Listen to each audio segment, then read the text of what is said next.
Welcome to Talk Theory. It's your host, Kiara Barnes, where I talk all things life, what makes us human, and what makes us superhuman.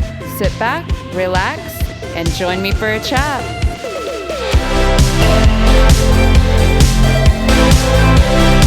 Hello, beautiful people. Welcome back to another episode of Talk Theory. I'm Kiara Barnes, your host. How are you guys? I've been doing pretty good. I am visiting with my niece and nephew. Oh my gosh, I'm so excited. Love to my brother and sister-in-law. Hey guys, but if you know, you know. If you're an auntie, if you're an uncle, okay, if you got niece and nephews in the picture, it's the main event, right? You get it. So I'm just really glad that I could fit this trip in because things are starting to pick up again now that the SAG strike ended. It's trickling in, but it is happening, which is really exciting. I've missed work so much. But we're just really behind on a lot of productions and there's a lot of work to still be done. So I definitely wanted to kind of schedule in time to see family before things get even more hectic. It's already kind of picking up, but yeah, I'm very well aware. I'm like how pilot season used to be. This is going to be like even more insane. So, taking advantage of this time to see folks that I don't really get to see as often when I'm working. Yeah. So anyway, guys, let's get into today's topic, which is on the subject of growing up biracial. It's a little more, it's not like super serious, but as a lot of these topics are, they're just things that I've been thinking about and, want to talk about. And so we're all on the same page, kind of just, what biracial means. What is that? What's going on? I'm going to read a very cut dry definition from Google. Okay. So it just says having parents from different racial or ethnic backgrounds. All right. So for me, my father is black and mother is white. I'm just like saying, flat out, right? Now, if we want to get into the nitty gritty of the DNA, I'm Irish. I have some French. I have roots of Ghana, Nigeria, England, Cameroon, and a few other things the further you go down the list. But those are kind of like the highest ranking on within my DNA chart. So there's a lot going on for sure. Okay. And growing up biracial, you get two different cultures, or a lot of different cultures, really. But, I grew up celebrating, like I'm thinking of an example, like I grew up celebrating St. Patrick's Day, which most people would think, really? Because from the outside looking, a lot of people don't think you're Irish, right? I don't really have a accent situation happening here. But I did grow up celebrating St. Patrick's Day and not like, oh, we're getting drunk. But we celebrated because my grandmother, my mother's mother, immigrated to the States from Ireland. And so my mother grew up doing the same with her mother and having pretty strong roots, especially since she lived with her and just grew up with her. So even after my grandmother passed, we kept up those traditions. And I liked it because by the time she had passed, I hadn't gotten to actually meet her. So I've only really have a relationship with her through any like old letters that my mom kept, pictures, when my mom can do an impersonation of her, with her accent. But, so having anything of celebration or understanding, heritage of our Irish side is special to me. And so, something that we did do is on St. Patrick's Day, my mom would always make corned beef and cabbage, which is just essentially an Irish stew with you could guess corned beef, potatoes, cabbage, and I'm sure other seasonings. My mom made it and it was always delicious, but I did, like I said, really appreciated that because it helped me connect deeper with my roots and family. And then when it came to my dad's side, we have all different kinds of things, whether it be music or food, um, a lot of traditions, and one thing that I could think of, like, that I've grown up with that maybe other people are like, huh, what's that? Is hot water and biscuits, which I feel like is so hard to explain if you're not from the South, don't have family in the South. It's just one of those things that's just not meant to be explained, but just to be eaten, and then you'll understand. So there's that on that. I will also say my Nana's banana pudding. I know that's not special. I will say, I always thought that it was just my Nana that made that. And it was like, like a few years ago that I was on TikTok and someone else was making banana pudding. And I was like, what? No, what is that? Because I don't even like bananas like that, people. But no. The way my Nana makes banana pudding, that will have you loving bananas. And I will eat all of that up.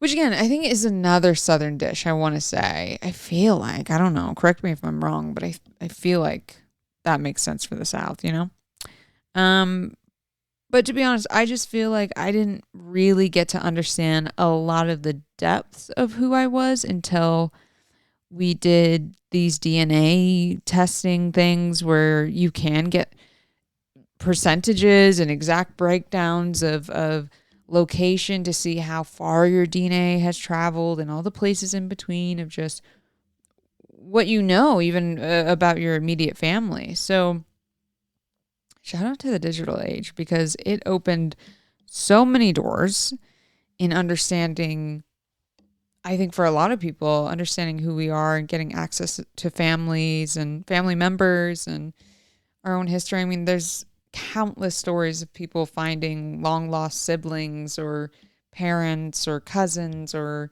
all kinds of things. So yeah, that's been a pretty, I would say, amazing thing with technology.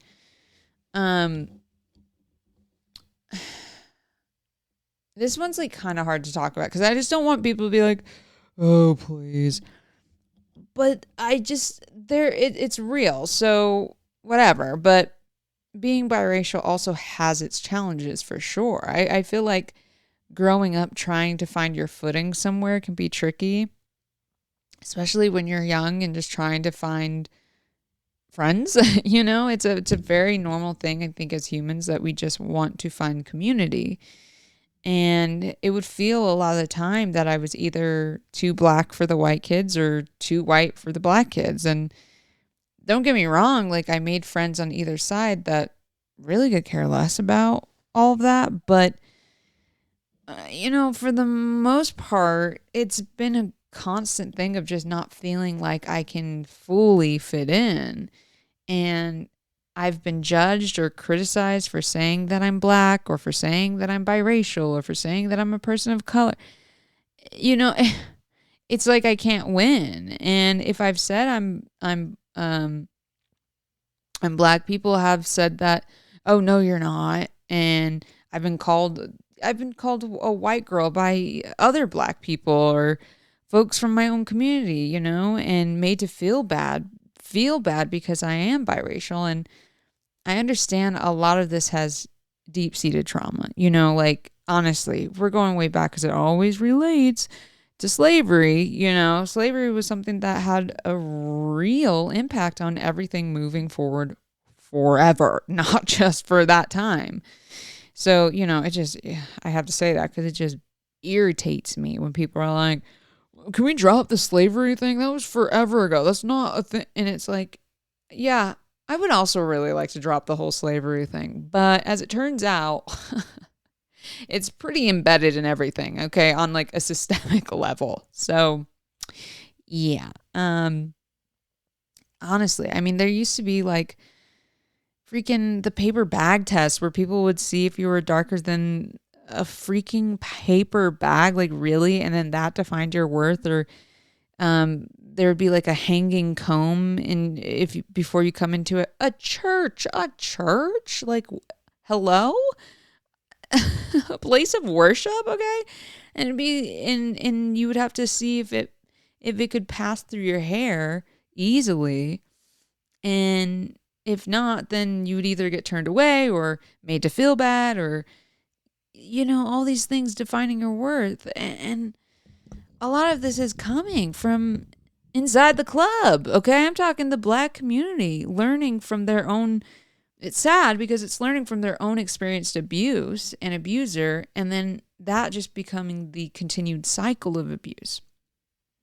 And don't get me wrong, I am very aware of the privilege of being lighter skin and how that directly has impacted. Like we just went over the paper bag test. I mean, for goodness sakes, if that's what was starting to kick it all off, well, part of it, obviously that's going to have some real adverse effects.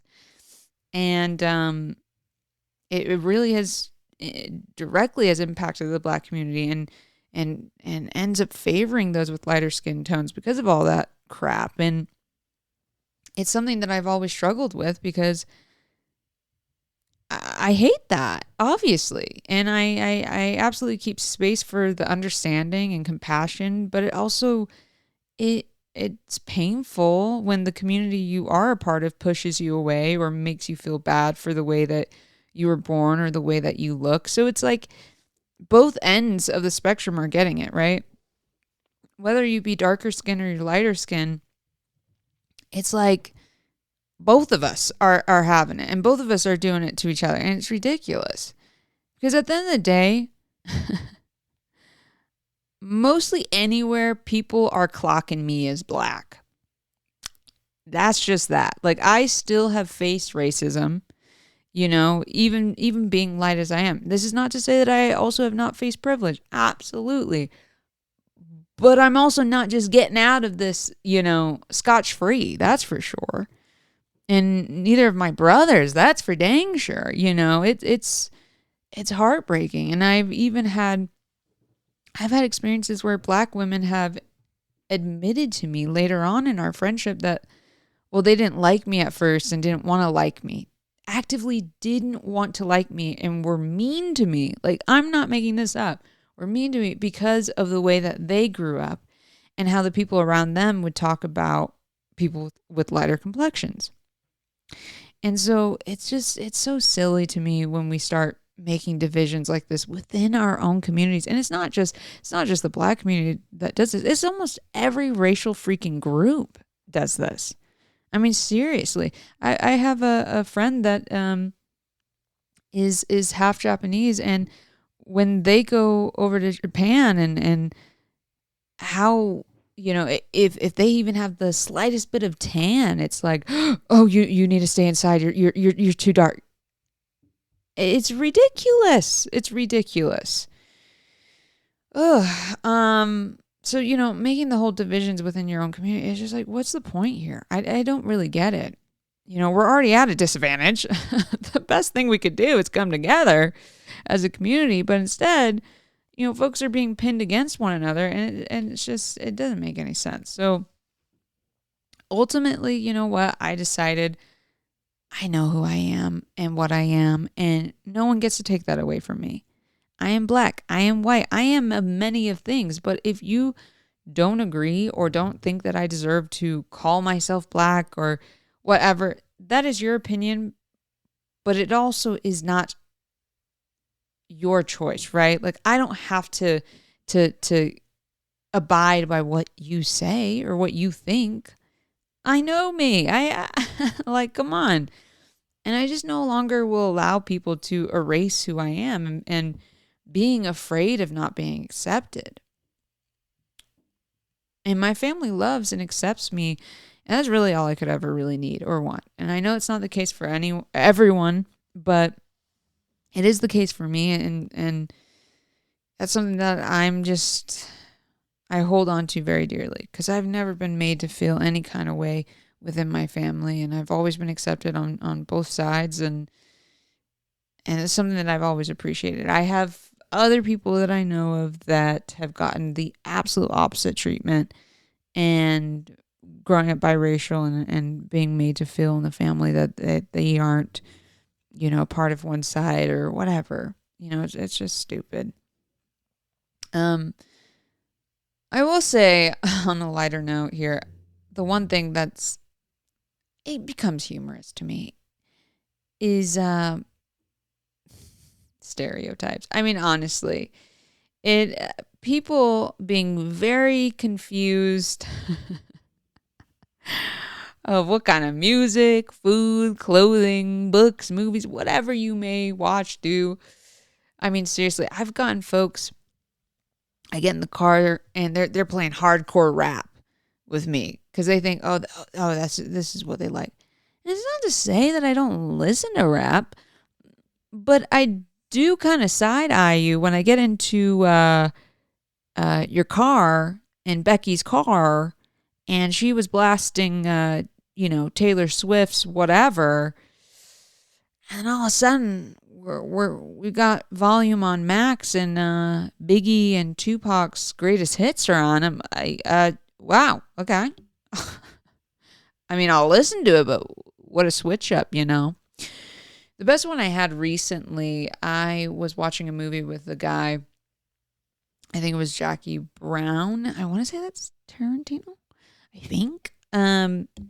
Anyway, there were a few N-words that were getting dropped in the movie, a few times by a black person, mind you, and the guy watching it kept looking at me and going, oh, sorry. Oh gosh, sorry. Okay. After the third time, I was like, okay, you don't have to keep apologizing. It's not like you're up there saying it and reciting it. For God's sake, get a grip. And he was just like, I just didn't realize they were saying it so much. We don't even have to watch it if you're uncomfortable. I'm like, huh? What's going on? I'm trying to watch a movie. I mean, really, you can't make this stuff up. It's just, sometimes it's just so ridiculous that I can't help but to laugh, honestly. If I didn't laugh, I'd be so sad. I feel like I'd be crying a lot. Oh, gosh. I think ultimately, though, I just decided as I got older that I always, you're never going to be enough for someone. You're always going to upset someone or not be approved by someone. There's just too many people in the world to not have at least a few hundred folks who just don't like you or agree with you. And that's okay, because there's also like 200 other people out there for every 100 that do love you and accept you for who you are and couldn't care less, and don't even think too much about any of it. So honestly, look, if you can relate to anything from this episode, let me tell you, don't even waste your time trying to be any type of way for anyone. Just be you. And if you don't know who you are, find the time to be with yourself. If you don't know, explore what you want to do, not what, Derek or, Jake or whatever want you to be, or they are. Just be you. And if that means spending a little more time alone, trust me, that's so much better than putting on a performance constantly. That was basically my whole high school career, to appease others. Folks come and go. You are the one that you have to wake up to and live with. I mean, you might as well like yourself. I mean, that's kind of my theory on it. And then on the other side of this, if you're listening to this and think, you're like, well, I'm not biracial, but how can I help or I don't know, make a difference, make someone feel comfortable? Just treat folks like a respected human and you're golden. Honestly, it's that easy. You don't need to do much. I mean, here's the thing. If you're genuinely interested in someone's culture or upbringing or something like that, you just want to learn about traditions, art, music, food. I mean, Google's a thing, right? Do your research on your own. Or, obviously, if it's a really close friend or someone that you care for, ask with love and respect. There's nothing wrong with wanting to educate yourself. It's really not any more complicated than that. Be inclusive and essentially treat those how you'd like to be treated. We're really going back to the basics with that one. Elementary. One for the elementary quotes, but it's true. If the way you speak to people wouldn't feel so hot if it was reflected back to you, you probably shouldn't be saying it. That's kind of your first clue. So there's that. Okay, let's get into the theory of the week. We kind of went through that quick, but sometimes I get a thought and I just need to, get it out there, and that's what we did today. Okay, the theory of the week. There's strength in the blend of a heritage. 2 worlds and 1 soul creates a beautiful mural. Yes, I love that. Celebrate your differences. The world around us is constantly changing, and that's something beautiful to witness. So, folks, just be kind. Be kind. It's not that hard. Give more love to people, honestly. It's simple as that. I hope you guys enjoyed today's episode. Thank you for listening. Be sure to share this or any of the other. How many episodes do I have up now? I want to say we're getting close to like a little over 40. So there's plenty to share with folks, and it always means a lot, honestly. Thanks again, and I shall see you next week. Okay, love you. Bye.